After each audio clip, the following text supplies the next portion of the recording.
ng bayan, maasahan anumang panahon.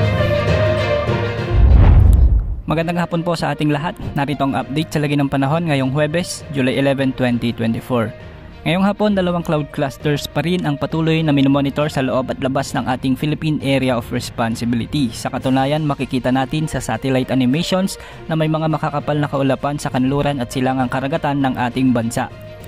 Ang mga kaulapang ito ay bahagi ng papalapit na habagat at ang umiiral na Intertropical Convergence Zone. Sa ngayon ay patuloy pa rin na binabantayan dalawang kumpol ng kaulapan na posibleng maging aktibong low pressure area sa mga susunod na oras.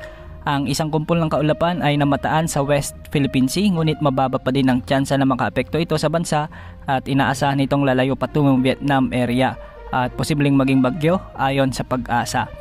Habang ang pangalawang kumpol ng kaulapan naman ay namataan sa katubigang silangan ng Mindanao na nakapaloob sa Intertropical Convergence Zone. Posible itong kikilos at maglandfall sa Luzon sa mga susunod na araw. Hindi pa rin inaalis ang tsansa nitong maging ganap na bagyo. Inaabisuhan natin ang lahat na magmonitor at magantabay sa mga susunod na updates ukol sa sama ng mga panahon na ito.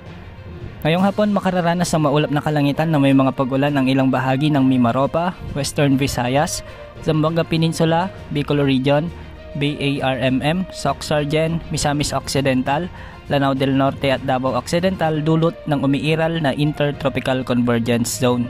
May mga inaasang pag-ulan din ngayong hapon hanggang gabi dahil sa localized thunderstorms sa bahagi ng Ilocos Region, Central Luzon, Cordillera Administrative Region, Metro Manila, Calabarzon at Eastern Visayas.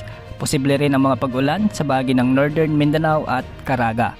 Mag-ingat po sa banta ng pagbaha at pagguho ng lupa.